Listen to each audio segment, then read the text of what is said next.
Praise the Lord. கர்த்தருடைய பரிசுத்த நாமத்துக்கு ஸ்தோத்திரம். இந்த நாளிலே இந்த சாட்சியை சொல்லும்படி உதவியாக இருக்கிற ஜே மீடியாவுக்கு என்னுடைய மனமார்ந்த நன்றியை தெரிவிச்சுக்கிறேன். நான் ஒரு இந்து குடும்பத்தில் பிறந்தவன். என் பேர் பாஸ்டர் மெலோடி மணி. எங்கள் அம்மா பேர் கிருஷ்ணவேணி, எங்கள் அப்பா பேர் ராமகிருஷ்ணன், எங்கள் அண்ணன் பேர் நாகராஜன். இப்படி இந்து குடும்பத்தில் வைராக்கியமாக இருந்து இந்து தெய்வங்களை வைராக்கியமாக வழிபடுற ஒரு குடும்பத்தில் நான் பிறந்தவன். எனக்கு சின்ன பையன்லேருந்து தெய்வங்கள் மேலே அதிகமான ஈர்ப்பு. எல்லா கடவுளும் ஒரு தெய்வம், இந்த உலகத்தை படித்ததே ஒரு தெய்வமாச்சே அப்படின்னு சொல்லி எந்த கோயிலுங்களுக்கு எங்கள் அப்பா அம்மா கூப்பிட்டு போனாலும் ஒரு படங்களையாக ஒரு தெய்வங்களையாக நான் பார்த்துட்டு வர்றேன். ஆஞ்சநேயர்னு சொன்னால் ஒரு பெரிய பலசாலி. அடுத்தது முருகன் சொன்னால் இந்த பக்கம் ஒரு மனைவி, இந்த பக்கம் ஒரு மனைவி, 2 பொண்டாட்டியோட சந்தோஷமாக வாழ்கிற ஒரு தெய்வம். அப்படி ஒரு வெங்கடபதி சாமி, திருப்பதி சாமின்னு சொல்லி பார்க்க போனால் நிறைய செல்வேந்திரனா நல்ல ஒரு ஆடம்பரமாக நல்ல ஒரு நகைகளால் ஆடம்பரத்தோடு வாழ்கிற ஒரு தெய்வம் அப்படின்னு சொல்லி எல்லா தெய்வங்கள் மேலேயுமே ஒரு சந்தோஷமாக நான் பார்ப்பேன். ஒரு கண்ணா வச்சு பார்ப்போம், சந்தோஷமாக பார்ப்பேன். அப்பா ஒரு கடவுளும் ஒரு மாதிரி. அப்போது இந்த தெய்வங்களெல்லாம் பார்த்து ரொம்ப வர்ணித்து ஆசைப்பட்டு நான் வியப்பாக பார்ப்பேன். எல்லா தெய்வங்களும் எல்லா கடவுளும் இப்படியெல்லாம் இருக்க, ரொம்ப ஆசீர்வாதமாக இருக்குது, சந்தோஷமாக இருக்குது அப்படின்னு சொல்லி. ஐயப்பன் சொல்லி இருக்கிற ஒரு தெய்வத்தை பார்க்கும்போது புலி மேலே வீரமாக, புலியோட பாலே குடிச்சு கம்பீரமாக வாழ்கிற ஒரு தெய்வமாக இருக்கு அப்படின்னு சொல்லி ஒரு தெய்வத்தையும் நான் என்ன சொல்லணும்னு சொன்னால் ஒரு ஈர்ப்பாக சந்தோஷமாக பார்ப்பேன். ஒரு படங்களையும் பார்ப்பேன். ஒரு கோயில் குளங்கள் போனால் ஒருத்தரும் எப்படியெல்லாம் அந்த தெய்வத்தை வணங்குறாங்கன்னு சொல்லி ஒரு ஆர்வமாக பார்ப்பேன். நாமளும் வணங்கலாமேன்னு சொல்லி எங்கள் அப்பா கிட்ட சண்டை போட்டு அவர் மொட்டை அடிக்கிறாருன்னு சொல்லி எனக்கும் மொட்டை அடிக்கணும்னு சொல்லி சண்டை போட்டு நான் மொட்டை போட்டுக்கினேன். எங்கள் அப்பா சொல்கிறேன், 15 ரூபா தாண்டா இருக்குது, ஊர் போய் சேரத்துக்கு பஸ்ஸுக்கு தாண்டா வச்சிருக்கிறேன்னா எனக்கு 12 ரூபா கொடுத்து எனக்கு மொட்டை அடிச்சா தான் நான் வீட்டுக்கு வருவேன்னு சொல்லி அந்த இடத்துல ரொம்ப ஆடம் பிடிச்சேன். சின்ன வயசு, 10 வயசு இருக்கும், 9 வயசு 10 வயசு இருக்கும். இப்படி இருக்கும்போது கிறிஸ்தவ தெய்வத்தை நான் எங்கன்னா பஸ்ஸில் போகும்போது ஒரு சிலையை பார்ப்பேன். சிலுவையில் அடித்து அந்த இயேசு கிறிஸ்துவை சிலுவையில் அரிஞ்சு தலையில் முள்முடி போட்டு இறுக்கி ரொம்ப சித்திரவதை பண்ணி அவரை கொடூரமாக வச்சிருக்கிறாங்கன்னு சொல்லி அந்த தெய்வத்தை நான் அதிகமாக பார்த்து பரிதாபப்படுவேன். அந்த கிறிஸ்துவானவரை பார்த்து நான் ரொம்ப இயேசு கிறிஸ்துவை பார்த்து ரொம்ப பரிதாபப்படுவேன். எல்லா தெய்வங்களும் சந்தோஷமாக இருக்குது, எல்லா தெய்வங்களும் பலமாக இருக்குது, எல்லா தெய்வமும் ஆடம்பரமாக ஆசீர்வாதமாக இருக்குது. ஆனால் அந்த இயேசு கிறிஸ்து மட்டும் பாவமாக இருக்கிறாரு, கொடூரமாக இருக்கிறாரு. இது ஏன்? எதுக்காக? இது ஏன் இப்படிப்பட்ட ஒரு நிலைமை இந்த தெய்வத்துக்கு? அப்போ இவரை பற்றி விசாரிக்கணும் அப்படின்னு சொல்லி ஒரு சிலரை கிறிஸ்தவங்க கிட்ட போய் நான் கேட்டது உண்டு.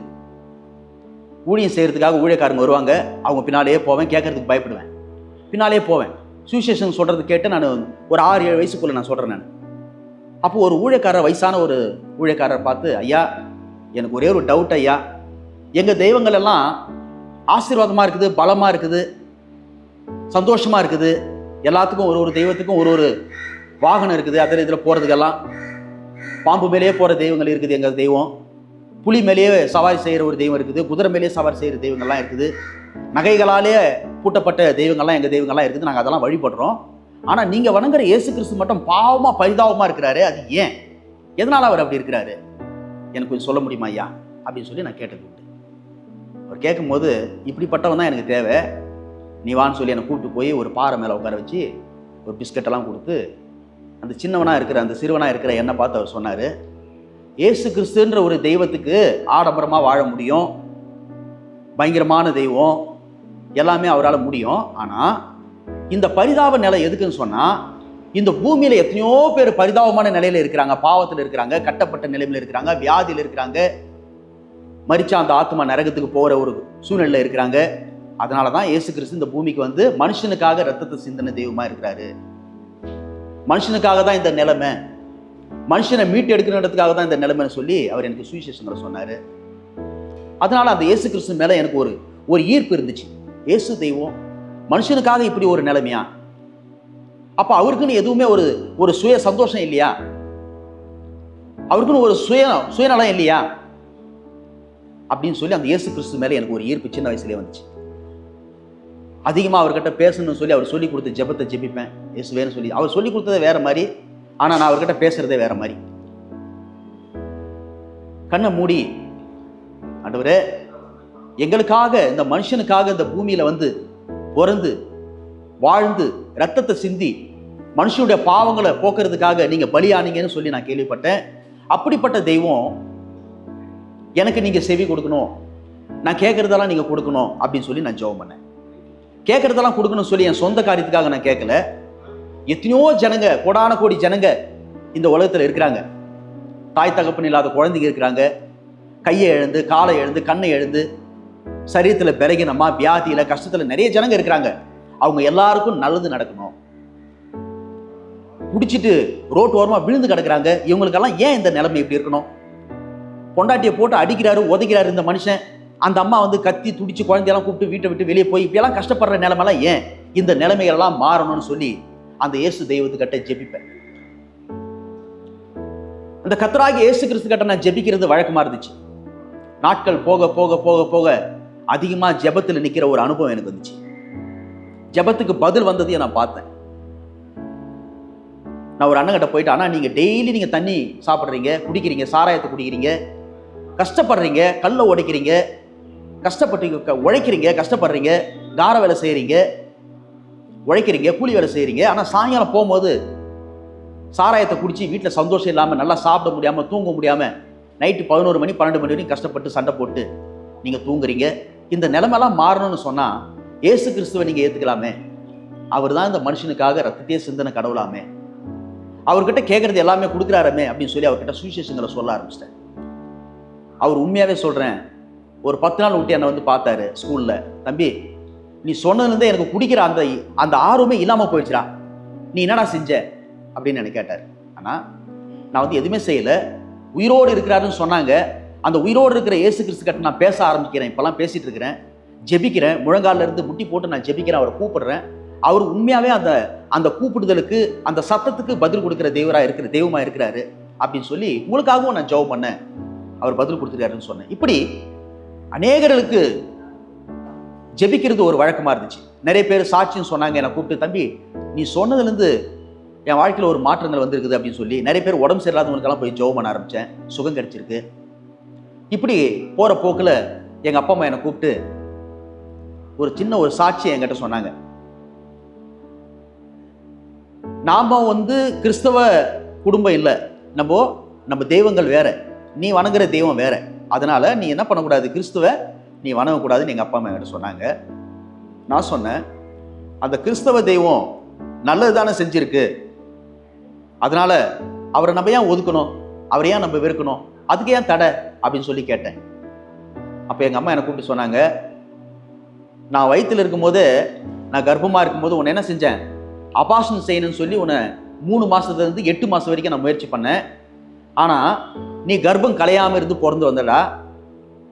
அப்போது ஒரு வயசான ஒரு அம்மா சொன்னாங்க, நீ கர்ப்பத்திலேருந்தே அந்த குழந்தைய வேண்டாம்னு சொல்லி வெறுத்து அபார்ஷன் பண்ணணும்னு நினச்சேன். அந்த அபார்ஷன் பண்ணுறதுக்கு காரணம் இருக்குது, வானத்தில் கிரகணம் வந்திருக்குது 20 வருஷத்துக்கு ஒரு அப்புறம், 20 வருஷத்துக்கு ஒரு முறை கிரகணம் வந்திருக்குது. கிரகணத்தில் மாட்டின அகப்பட்ட கர்ப்பிணி பெண்கள் வீட்டை விட்டு வெளியே போகக்கூடாது. அப்படி போனால் அகப்பட்டாங்கன்னா அந்த குழந்தைய குறப்பிரசவமாக தான் அவங்க பெற்றெடுப்பாங்கன்னு சொல்லி, கண் இல்லாமல் கை கால் இல்லாமல் பிறந்து வரும்னு சொல்லி என்னை அபார்ஷன் பண்ணணும்னு சொல்லி அவங்க முடிவு பண்ணியிருக்கிறாங்க. எங்கள் அம்மா அவங்க வார்த்தையை கேட்டு ஒரு மூட நம்பிக்கைனால அபார்ஷன் பண்ண சொல்லி நிறைய நாட்டு மருந்து சாப்பிட்டுக்கிறாங்க, இங்கிலீஷ் மெடிசன் எடுத்துருக்கிறாங்க, டேப்லெட் எடுத்துருக்காங்க. அபார்ஷன் ஆகாமல் 3 மாதத்துலேருந்து 8 மாதம் வரைக்கும் முயற்சி பண்ணியிருக்கிறாங்க. நான் அபார்ஷன் ஆகாமல் பிறந்தேன் அப்படின்னு சொல்லி எங்கள் அம்மா சொன்னாங்க. ஒரு அம்மா சொல்லியிருக்காங்க, ஒரு சர்ச்சுக்கு போகிற ஒரு அம்மா சொன்னாங்களாம், இது கர்த்தருக்கு தேவைப்பட்ட கனி, இது கர்த்தருக்காக கொடு அப்படின்னு சொல்லி. அது வந்து எங்கள் அம்மாவுக்கு வந்து ஞாபகம் வந்து அந்த விஷயத்த வந்து என்கிட்ட சொன்னாங்க. ஆமாம், ஒரு அம்மா சொன்னாங்க, நீ அபார்ஷன் பண்ணி கூட அப்போ அபார்ஷன் ஆகாமல் பிறந்தவன், கருக்கலைப்பு செய்துபட்டு கூட செஞ்சு கூட நீ பிறந்து வந்தவன், அதனால கர்த்தர் உன்னை நேசிக்கிறான்னு நினைக்கிறேன்னு சொல்லி அவங்க கிறிஸ்துவ தெய்வத்தை அவங்க அதை நினச்சி பார்க்க ஆரம்பித்தாங்க. அன்னைக்கு சொன்ன வார்த்தையை ஒரு ஜெபிக்கக்கூடிய ஒரு பாஸ்டர் அம்மா, ஒரு ஊழியக்கார அம்மா சொன்னதை அவங்க நினச்சி பார்த்தாங்க, என்கிட்ட சொன்னாங்க, அதை ஞாபகம் வருதுன்னு சொல்லி என்கிட்ட சொன்னாங்க. கால போகிற போக்கில் கிறிஸ்துவ மேலே ஒரு ஈர்ப்பு எனக்குள்ளே வந்துச்சு. என் மூலமாக, சுருக்கமாக சொல்ல போனால் என் மூலமாக என் குடும்பமே ரட்சிக்கப்பட்டுச்சு. சாதாரணமாக என் குடும்பம் ரட்சிக்கப்படல, இயேசு கிறிஸ்துவ சாதாரணமாலாம் ஏற்றுக்கல. எங்கள் அம்மா ஒரு மரண படுக்கையில் இருந்தாங்க, இப்போன்னு சாகிற ஒரு கண்டிஷன் ஹாஸ்பிட்டலில். டாக்டர் சொன்னாங்க, இன்னும் ஒரு 10 நிமிஷத்தில் இந்த அம்மாவோட பாடியை தூக்கிட்டு போயிடுங்க, இன்னும் இறக்கவே இல்லை, சொல்கிறாங்க இந்த பாடியை தூக்கிட்டு போயிடுங்க, 10 நிமிஷத்தில் நீங்கள் காலி பண்ணுங்கள், வாடை விட்டு எடுத்துருங்க அப்படின்னு சொல்லி. ஆனால் அந்த 10 நிமிஷத்தில் எங்கள் அம்மா இறந்துருவாங்கன்னு எங்கள் அப்பா என்கிட்ட சொல்கிறாரு. ஒரு பக்கம் எங்கள் அண்ணன் நிற்கிறான், ஒரு பக்கம் நான் நிற்கிறேன். எங்கள் அம்மா 2 பேரோட கையை பிடிச்சி கண்ணில் தண்ணி வருது. அந்த நிமிஷத்தில் இயேசு தெய்வத்தை நான் கூப்பிட்டேன். இயேசுவே, உயிர் உள்ள தெய்வம்னு சொல்லி நான் உங்களை நம்புகிறேன். இவ்வளோ நாளாக உங்களை தான் நான் தெய்வமாக நான் ஏற்றுட்டு இருக்கிறேன். எங்கள் அப்பா அம்மா வணங்குற தெய்வத்தை நான் வணங்குறதில்ல. கடவுள்னு சொல்லி ஒரு ஈர்ப்பு எனக்குள்ளே இருந்துச்சு சின்ன பையனாக இருக்கு. ஆனால் இப்போ அந்த ஒரு ஈர்ப்பு உங்கள் மேலே தான் இருக்குது. நீங்கள் தான் தெய்வம்னு சொல்கிறாங்களே, நீங்கள் தான் மனுஷனுக்காக உயிரோடு இந்த மனுஷனாவே பிறந்து செத்து உயிரோடு எழுந்தீங்கன்னு சொல்கிறாங்களே, நீங்கள் உயிர் உள்ள தெய்வம். நான் ஜெபம் பண்ண மாதிரி எனக்கு நீங்கள் பதில் கொடுத்துருக்கின்றது எனக்கு தெரியும். இப்போ எனக்கு பதில் தாங்க. எங்கள் அம்மா உயிர் பிழைக்கணும். எங்கள் அம்மா ஒரு டெட் பாடின்னு சொல்கிறாங்க, இப்போது உயிர் போயிடுச்சுன்னு சொல்கிறாங்க. ஆனால் எங்கள் அம்மா நெஞ்சில் நான் கை வச்சு பார்த்தா டக் டக்குன்னு சவுண்டு வருது, உயிருக்குன்னு நான் நினைக்கிறேன். நீங்கள் எனக்கு ஜீவனை கொடுங்க, எங்கள் அம்மாவுக்கு ஜீவனை கொடுங்கன்னு சொல்லி எங்கள் அப்பா ஆண்டவரை நோக்கி கூப்பிடும்போது எங்கள் அம்மா கண்ணிலேருந்து தண்ணி வடியுது. டிஸ்சார்ஜ் பண்ணணும்னு சொல்லி எடுத்துகிட்டு போங்க, இந்த பாடி எடுத்துகிட்டு போங்கன்னு சொன்ன டாக்டர் வந்து வெயிட் பண்ணுங்க, 2 மணிக்கு மேலே நீங்கள் போகலான்னு சொன்னாங்க. அந்த 2 மணிக்குள்ளே எங்கள் அம்மாவுக்கு சர்வ வல்லவராய் இயேசு கிறிஸ்து அந்த இடத்துல சர்வ வல்லவராய் இறங்கி, மகளே நீ பயப்படாத, மகளே நீ பயப்படாத, ஜெபம் செய், நான் உனக்கு பதில் கொடுக்குறேன்னு இயேசுவானவர் சர்வ வல்லமுள்ள தேவன் பேசியிருக்கிறார். பேசின உடனே எங்கள் அம்மாவுக்கு அதை பற்றி பேச தெரியல, பதில் சொல்ல தெரியல. அம்மா அம்மா அம்மா அம்மான்னு பேச சவுண்டு போட ஆரம்பிச்சிட்டாங்க. எல்லாருக்கும் ஒரு ஆச்சரியம், ஒன்றுமே இல்லாத ஒரு சரீரம் பேச ஆரம்பிக்குதுன்னு சொல்லி. யாரோ ஒருத்தர் மரத்துலேருந்து அப்படி சிலுவை மரம் மாதிரி, ஒரு சிலுவைன்னு கூட சொல்ல தெரியல எங்கள் அம்மாவுக்கு, ப்ளஸ் குறி மாதிரி ஒரு மரம் வந்துச்சு. அந்த மரத்தில் செயின் போட்டு கட்டி ஒரு உருவம் இறங்குது. இறங்கி நீ பயப்படாதுன்னு சொல்லுதுன்னு சொல்லி. இப்படி சுருக்கமாக சொல்ல போனால் இயேசு கிறிஸ்து எங்கள் அம்மாவுக்கு ஜீவனை கொடுத்தாரு. எங்கள் அப்பா ரட்சிக்கப்பட்டார், நான் ரட்சிக்கப்பட்டேன். நான் ரட்சிக்கப்பட்டு ஊழியத்துக்காக வந்தேன். ஊழியத்துக்கு வர்றதுக்கு முன்னால் என்னுடைய போக்கெல்லாம் எப்படி போயிடுச்சுன்னு சொன்னால், சினிமாவில் ஒரு இயக்குனர் ஆகணும்னு சொல்லி ஒரு ஆர்வம் கொண்ட ஒரு டேலண்ட்டாக என்னுடைய ஆர்வம் எல்லாமே சினிமா பக்கம் திரும்பிடுச்சு. 2001 10th முடிச்சுட்டு அதுக்கு மேலே நான் படிக்கக்கூடாதுன்னு சொல்லிட்டு சினிமா வாய்ப்பை தேடி அலைஞ்சேன். ஒரு பிரபலமான ஒரு நல்ல நடிகர்கிட்ட எனக்கு வாய்ப்பு கிடைச்சிச்சு. அவங்க குடும்பத்தில் ஒருத்தனா என்னை நேசித்தாங்க. அந்த நடிகருடைய அம்மா, அவங்க குடும்பத்தார் எல்லாருமே என்னை நேசிக்க ஆரம்பித்தாங்க. படிப்படியாக நீ மேலே வரணும்னு சொல்லி எனக்கு சப்போர்ட் பண்ணாங்க. நல்ல ஒரு வேலையை கொடுத்தாங்க. அவங்க குடும்பத்தில் ஒருத்தனா நான் வீட்டில் இருந்தேன். இயேசுவானவர் சர்வ வல்லமுள்ள தெய்வம் என்னிடத்துல பேசினார். மகனே, நான் உன்னை அழைச்சது இதுக்காக அல்ல. என்னுடைய நோக்கம், என்னுடைய சித்தம் எல்லாமே வேற. நீ இங்கே இருக்கிற எல்லா ஜனனுக்கும் என்னை பற்றி நான் உயிரோட வாழறேன்றதை நீ போய் சொல்லணும். எத்தனையோ பேர் வியாதியாக இருக்கிறாங்க, எத்தனையோ பேர் கஷ்டமாக இருக்கிறாங்க. நான் உன்னை அழைப்பே வேறப்பா. நீ பணத்துக்காக, புகழுக்காக, பேருக்காக நீ என்ன பண்ணணும்னு நினைக்கிற? ஒரு பெரிய சினிமா உலகத்தில் நீ வரணும், ஒரு பெரிய ஸ்டாராக வரணும், ஒரு இயக்குனராக வரணும்னு சொல்லி நீ ஆசைப்படுற, அது வேண்டாம். நான் உன்னை அழைச்சது இதுக்காக அல்லன்னு சொல்லி அவர் என்கிட்ட கருத்தை பேசினார். உடனே முட்டி போட்டு ஜெபம் பண்ணுறேன். இந்த வேலையை கொடுத்ததை நீங்கள் தான் நான் நினச்சேன். நான் ஒரு பெரிய சினிமா பிரபலமான டைரக்டர் ஆகி நிறைய படங்களை இயக்கி அந்த சினிமா மூலமாக நிறைய ஜனங்களுக்கு நல்லது சொல்லணும்னு நான் நினைக்கிறேன். சமுதாயத்துக்கு நல்லதை ஒரு நல்ல ஒரு கருத்து சொல்லணும், நல்ல மெசேஜ் அனுப்பணும்னு சொல்லணும்னு நான் நினைக்கிறேன். நீங்கள் ஏன் வேணான்னு சொல்கிறீங்கன்னு சொல்லி கேட்டேன். ஆனால் ஆண்டவர் சொல்கிறாரு, சத்திய வார்த்தை உன் கையில் நான் கொடுத்துருக்கிறேன். ஜீவனுள்ள என்னுடைய வார்த்தையை பரிசுத்த வேதாகமத்திலிருந்து எடுத்து நிறைய பேருக்கு நீ சொல்லணும்னு சொல்லி கர்த்தர் என்கிட்ட பேசினார். அங்கேருந்து நான் வெளியே வந்தேன், ஊழியத்தை செஞ்சேன். அநேக ஜனங்கள் என்னுடைய வார்த்தை நிமித்தமாக, நான் போட்ட விதை நிமித்தமாக நிறைய பேர் கர்த்தரை ஏற்றுக்கொண்டாங்க, சுகம் அடைஞ்சாங்க, கேன்சர் கட்டிலிருந்து விடுதலையானாங்க. குழந்தை பாக்கியம் இல்லாத சகோதரிமார்களுக்கு 25, 26 பேருக்கு, 27 பேருக்கு குழந்தை பாக்கியம் கிடைச்சிச்சு. நிறைய பேருக்கு சுகம் கர்த்தர் கொடுத்தார் என்னுடைய ஜெபத்தினால. நிறைய இடங்களில் போய் ஊழியத்தை செய்ய ஆரம்பித்தேன். கிராம ஊழியம், நகர ஊழியம், அநேக இடங்களில் போய் ஆண்டோடைய வார்த்தையை சொல்ல ஆரம்பித்தேன். நிறைய போராட்டங்கள் வந்துச்சு, கஷ்டங்கள் வந்துச்சு. சாதாரணமான ஊழியம் இல்லைங்க.